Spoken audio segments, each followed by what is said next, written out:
We move on to the presentation by Hannah Maslen of Oxford University, who will speak to us on neurointerventions, altruism and enhancing morality.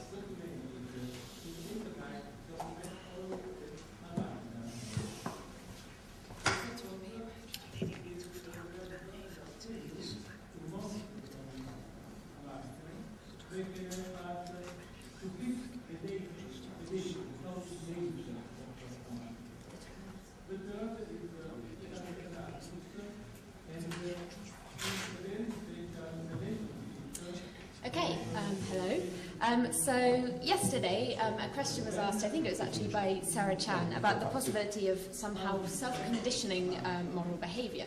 And what I'm going to do in this presentation is to explore a version of this possibility, particularly focusing on the question of whether agents who underwent some type of moral intervention like this could be as praiseworthy for the acts that resulted as they would have been had they performed them in the absence of the intervention.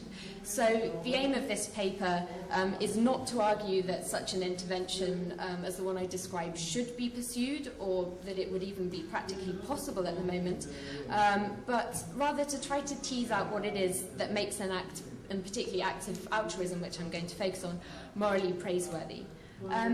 So I'll just start by, actually, we can probably pass this very quickly. So we've heard the point made a few times over the last few days that what constitutes moral enhancement, of course, depends on your account of right action, and that there's disagreements about which account we should accept, and so that the effect of an intervention on one account may count as a moral enhancement, but not on another. So it's also been suggested a few times that something like altruism seems like a moral disposition or a motivating trait that cuts across a lot of these, lots of different accounts. So I'm just going to assume, for the sake of argument, that a willingness to put aside one's own interests for the interests of others is something that's usually morally good. So here we've got a few definitions of altruism, and in particular we'll focus on the second two, so one from philosopher Nagel and one from psychologist Batson. And as you can see from these, the recurrent features are that the act must be performed to further the interests of another, and that this act is not performed as a means of attaining some other goal that would benefit the agent. So the welfare of the other must be the ultimate goal. And so these sorts of motivations are usually contrasted with egoistic or self-interested motives, perhaps such as gaining a financial reward or social approval, and so that when behaviour is motivated by these motives, it's not something that we want to call altruism. Okay, I was going to tell you what I'm going to do, but I think I'm just going to do it. We'll just start by putting a few more, looking a little bit more closely at what we mean by altruism. And in both the psychological literature and some of the philosophical literature, there's a distinction drawn between pure altruism and impure altruism. Both of these are focused on the motivation of the agent when he's performing the putatively altruistic act. And so pure altruism involves only motivation that is aimed at advancing the other's well-being. And this could be from an emotional concern, so empathy, or it could be motivated by a sort of more intellectual commitment to the value of the welfare of others. Whether it could be motivated by duty is an interesting question, but where the ultimate goal was to do one's duty rather than to further the interests of others, perhaps that's a little more tricky. But impure altruism is the idea that a lot of our actions aren't only motivated by concern for others, although they might partly be motivated, and so there could be some self-interested or egoistic motivations alongside. Just for the sake of terminology, we might still retain the term altruistic acts as a sort of outcome-focused assessment of a particular act or behaviour, where this just looks at the fact that there's been some benefit to the beneficiary without looking too much at the motivation behind that. Okay, so here you can see a poster created by the organisation Action for Happiness, and here it tells us that if you want to feel good, you should do good. And so it essentially gives a self-interested reason to do acts that would benefit others. And this raises the question of whether self-interested motives, particularly ones involving hedonic or psychic rewards, are always incompatible with being pure altruism, or altruism as we want it to be or value most. So here I'm going to introduce the theory of warm glow, which originated from economics but has since been explored by neuroscientists and psychologists.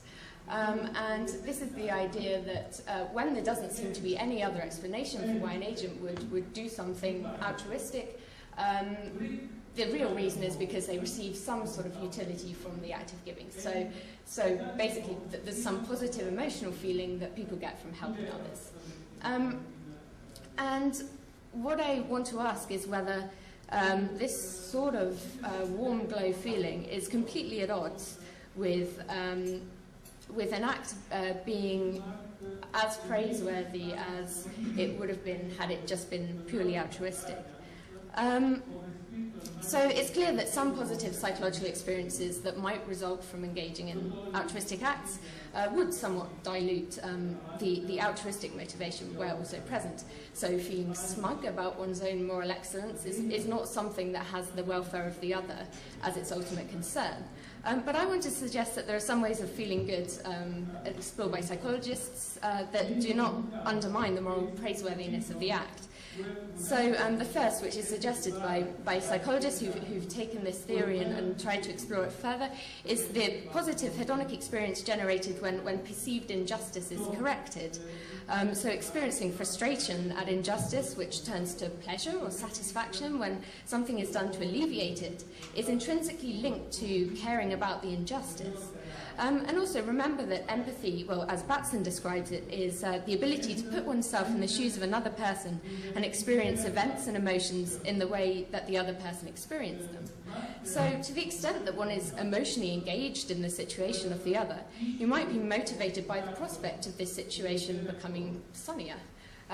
So importantly, both these affective motivations are psychologically and conceptually related to the elements that we value in altruism. They're dependent on the agent being concerned for the welfare of the other. So I want to suggest that at least for this particular self-interested motive, if it operates concurrently with altruistic motivation, altruism isn't diluted because it preserves what we see as morally valuable in those acts. So I'm not saying that being motivated by positive effect here is not self-interested, but rather the fact that someone could be motivated by this positive effect requires that he has deep concern for the welfare of the other. So it's not at odds with having altruism being as morally good as we see it is in the sort of pure altruism situation. Okay, but I don't want to say this is the case for all self-interested motivation. And so there are obviously, as I was suggesting, psychological rewards that could be gained that don't have this sort of link to concern for the welfare of the other. And I want to say that even where altruistic motivation is supplemented by these at least morally permissible self-interested motivations, the agent is still more morally praiseworthy than he would have been were he to perform the same act motivated purely by self-interest, or were he not to have chosen to perform the act at all.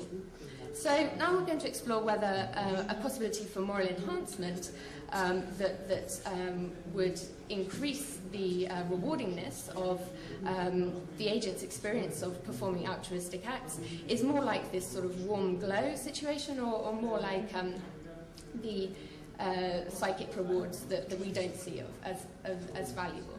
So I'm bringing in optogenetics not because I think it's particularly plausible, certainly not at this stage, maybe never, but there's another reason for bringing it in other than to sort of illustrate what I'm saying, which is to do with the precision that it can achieve in control of the brain, and I'm going to come back to precision a bit at the end. So optogenetics is a technique where researchers can induce genetically modified neurons to fire electrical impulses by shining a light on them.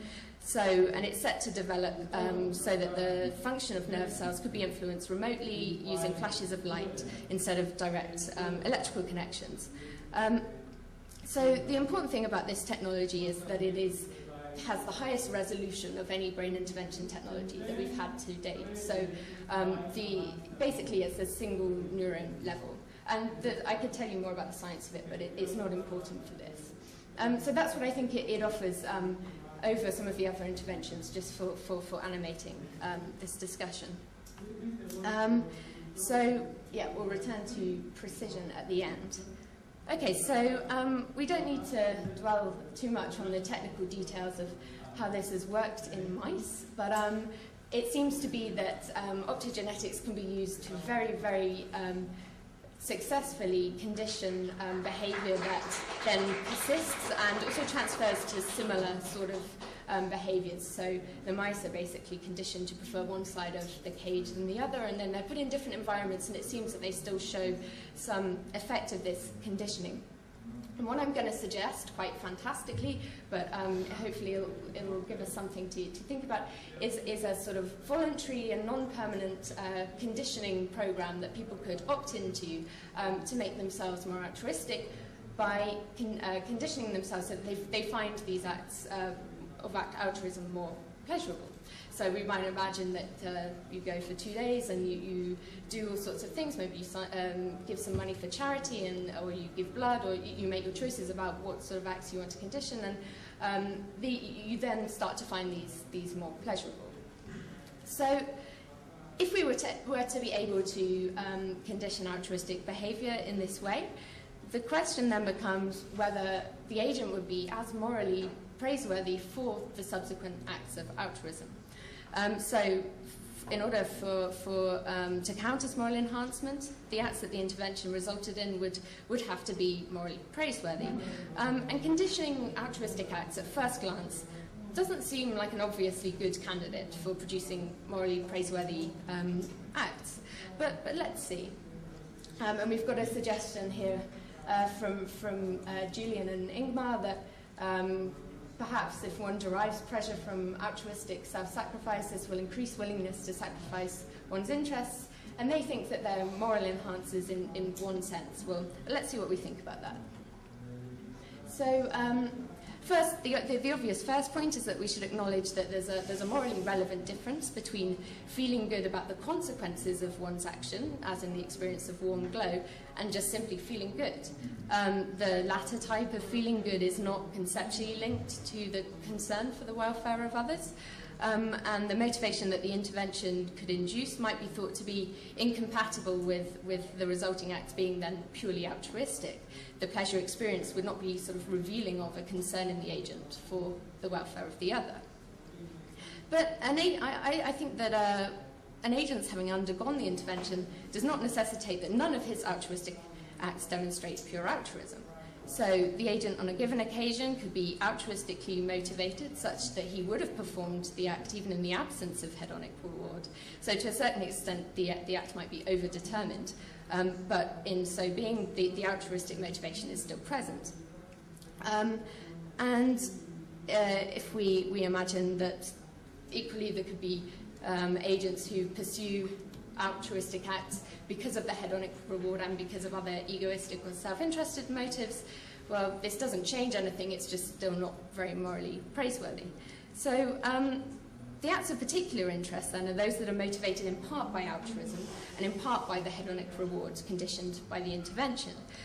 They're acts ostensibly born of pure altruism, but I'm going to argue they're still as morally praiseworthy as acts of pure altruism. And so that an intervention like this, which facilitates such acts, could be seen as a moral enhancement. So the first point is that even if the agent would not have performed a particular altruistic act but for the intervention, he still chose to undergo the training that would increase his sort of net motivation to perform acts that he wants to pursue for their own sake, acts that preserve or improve the welfare of others. So in the language of Batson, the agent's ultimate goal, his end, is the welfare of another. He's simply taken measures to make it more likely that he will achieve this goal. so making the act rewarding, even to some extent pursuing the reward, but this is a means via which he can achieve his ultimate goal. And if we consider Nagel's definition, altruism required a willingness to act in the consideration of the interests of other persons without the need of ulterior motives. So at first this might seem to rule out our reward-motivated agent as displaying altruism, but if we really think about what willingness means, we can question this. So if willingness means something like a motivational capacity or a propensity, then it's clear that the reward-motivated agent is not without the need of ulterior motives.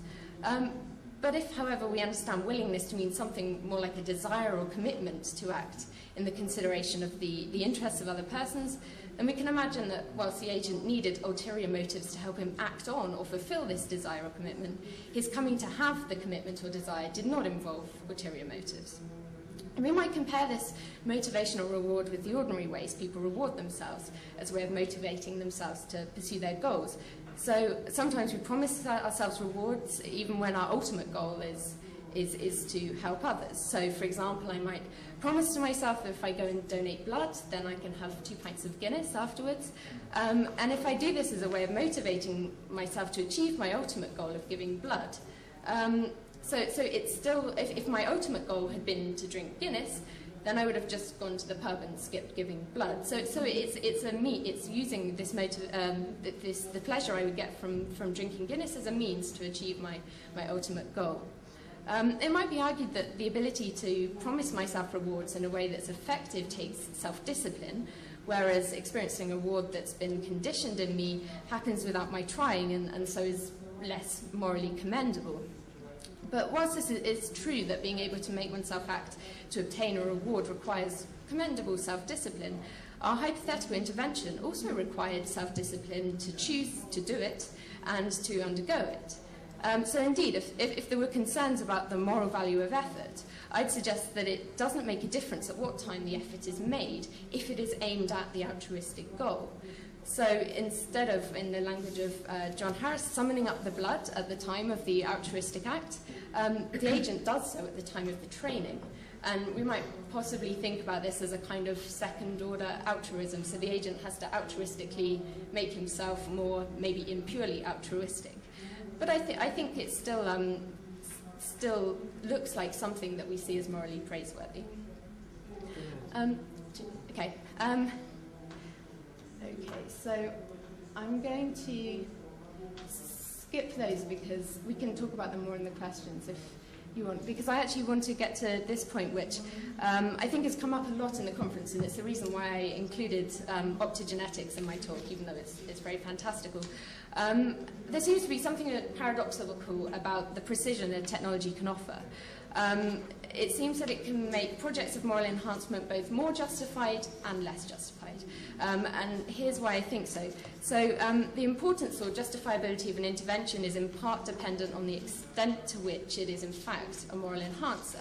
So blunt or imprecise interventions will sometimes give us the wrong outcome and so may not be justifiable. We can remember the examples given of the overly sympathetic judge and the need for aggression in some contexts. And so there are 2 quotes here, one from Tom and one from John Harris, saying that what is necessary is the fine-tuning of certain emotions in a person's specific way that is sensitive to, and I'm thinking maybe that this is the same as appropriate for prevailing circumstances. And Harris says something similar, that we need to make sure basically it's in line with sound morality. So the complaint is that the biotechnologies on offer are too blunt, and even where they have only and always the desired effect, this effect might not always be better in terms of morality. But precision technologies like optogenetics, in virtue of being able to attend to the particular agent in very particular ways, runs into other problems. So increasing the likelihood that we're justified into intervening by being able to ensure that the agent does a very precise thing, we risk becoming less justified because we're then more closely serving the mandate of a particular account of morality with which others might disagree. And so, well, we might think the answer is to give complete control to the agent. There has to be some limits on what we allow people to use technology for. So whilst increasing altruism, for example, will generally hit on more right action probably than bad, having so much precision in the technology requires working out the right answer in each situation, which is problematic if we want to preserve disagreement about morality. So I'm going to end there.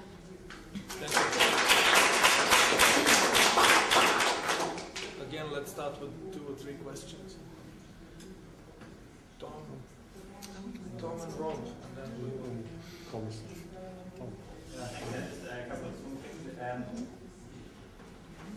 One is, I wasn't quite sure why you thought that something would have to increase moral praiseworthiness to count as a moral enhancement. It's not obvious that the goal of moral enhancement should be to increase moral praiseworthiness, and maybe one way to bring that out is to think about what some Kantian views about moral worth and moral praise might imply. They might imply that we should actually sort of introduce an aversion to altruism and then override that using our kind of deliberative baskets, and that would make us most morally praiseworthy. Yeah. That's the first thing. And then the other thing was just about this tension between precision and respecting moral disagreement. So I wondered if there was really a tension there, because you might think there's some sort of kinds of change, psychological change that we could undergo that would sort of maximally respect moral disagreement. So we kind of, I don't know, we would kind of try and find some moral enhancement that can be accepted by adherents of as many different moral views as possible. So I think we would have to be very precise about thinking about that.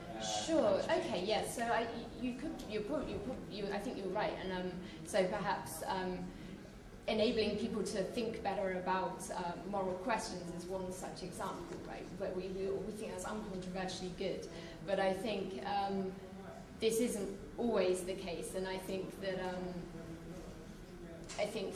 a lot of the discussions where people are talking about increasing certain emotions and things like that do seem to have this tension where it's not always necessarily going to be what everybody would think, lead to what everybody would think would be the same. So yeah, I think that's something important for me to think about, which is where this tension does seem to exist and where it doesn't. So that's really helpful. And your first... why moral praiseworthiness should be the goal rather than... Yeah, I think it was more, this sort of paper was motivated because quite often when people write about moral enhancement, there seem to be concerns about what it would mean for the moral praiseworthiness of the acts. And yeah, I don't think that the ultimate goal of moral enhancement is to increase moral praiseworthiness, but I think that it is an issue that it's an objection that people often raise when we're intervening in people, that, well, these acts no longer originate from them, and that the agents are therefore not praiseworthy for them, and so it was more to try to work out whether there could be interventions where we still think the agent is as praiseworthy as he would have been absent the intervention. So, thank you. Thank you, Rob. Yeah, I guess I'm not convinced that being able to... I think there's something going on in your account of precision, because I'm not convinced that being able to target particular neurons is enough to give me a precise moral enhancement. Okay. Yeah. Because when people think about the precision of moral enhancement, they're thinking about, so say charity is justified in some cases, not others. Yeah. You know, you're walking down the road, you meet 6 different people asking for charity, and it turns out the right thing to do is only to give in 2 of those cases. There's no way that being able to target specific neurons, it will be able to achieve that. Sure. So precision of the technology and precision of the enhancement are completely different things. Yeah. I mean, nothing follows conceptually from that, but I simply don't think that you get the concept of a precise moral enhancement from the fact that the technology that you're using is capable of stimulating the brain. That's really, really helpful. I think that I think you're definitely right, and I think that it's still a bit of an overreach to say optogenetics can do this thing that no other technologies have done. And I also think I was thinking of I mean, if it would be possible to use optogenetics to sort of motor control people into it, which obviously we wouldn't want to do, but that would be a sort of situation where you'd actually be able to just get them to do the precise thing. But no, I think you're right that. But again, this is why the God machine is simultaneously such a central example and so kind of stupid, to be frank. because what it assumes is that all the moral work has been done by some huge AI where we're just waving our hands.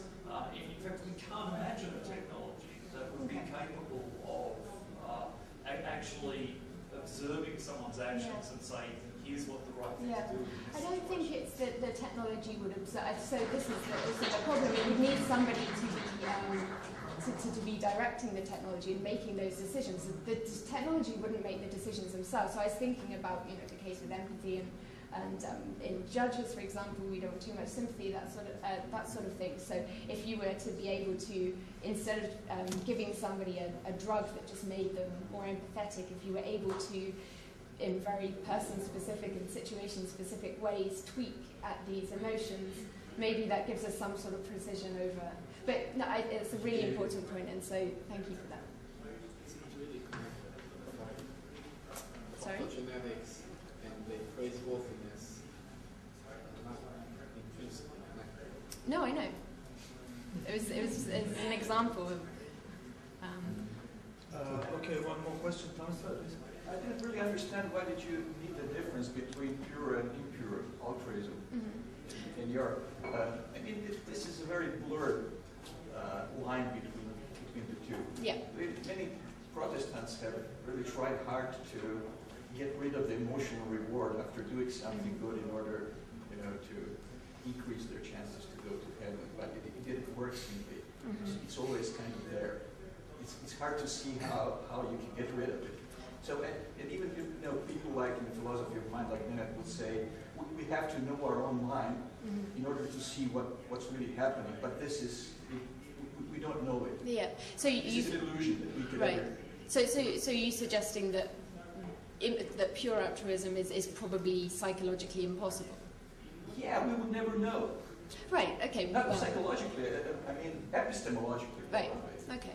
Well, I think the reason why I included the distinction was to try to draw out differences between self-interested motivations that seem to be compatible with what we value in active altruism and motivations that really don't. So doing something for money or to feel smug, that sort of thing, don't seem to sit alongside what we value in altruism, whereas possibly the examples I was giving, and I still need to work more on them, I know, of rewards that in some way are self-interested because the agent benefits, but that they're much more closely connected to concern for the welfare of others, which is central to the concept of altruism. So you're right, it's really blurry, and that's why I'm not even sure whether it quite works, but I think that it helps us. If we set out that distinction, then we're able to then try to test whether it works and find out interesting things about what might make the difference. Okay, Okay. Okay, let's take two more very brief questions. Yours and yours. So thanks, and I enjoyed that. I wondered whether, just going back to your question about would the agent be praiseworthy for the altruistic acts that resulted after the conditioning? Yeah. And you said that you need to think that wouldn't be the case. You need to establish the difference between feeling good because and just feeling good. Is that right? So is what you're suggesting that pre-conditioning your altruistic acts are feeling good because you've done something good, and then afterwards you just be feeling good? Right. So I think that So I'm not talking about. I was trying to distinguish between the two types of feeling. There wasn't some sort of narrative about this intervention. So where this sort of warm glow idea is a result of feeling good about the consequences of your action. Whereas if you'd been conditioned to just have some serotonin released in your brain every time you did an act of altruism, you wouldn't be feeling good about the act. So it wasn't supposed to do any, it wasn't supposed to be involved in a narrative about. I was going to suggest that actually the same argument that you used to show why regular altruism, feeling good about, can still be altruistic, I think that can also be used in the case of conditioning, because even when you've had the altruism conditioning, you still need the ability to distinguish between different types of acts to class and acts of altruism. So you need to be evaluating the consequences. So it's still actually so I'm not certain that the idea wasn't that the conditioning would be compelling or would be the. So the bit that I had to skip was going to sort of further think about the nature of so that the rewardingness wouldn't compel an agent. It would be, say, as rewarding as eating chocolate or something like this. So the agent would have to have that altruistic motivation in any, after the conditioning, in any instance where he or she was going to possibly do something altruistic. The altruistic motivation would still have to be, or some other and to know that that act is altruistic, is necessary, otherwise the reward center wouldn't activate, presumably. Oh yeah, that's a to good, the motivation. Yeah. You see what I mean? Yeah, that's interesting. Okay. Well, the three parts of Sarah's question were to that extent the same questions as mine, that at one point I had this sense of losing my identity, but I suppose your answers are also the same. So,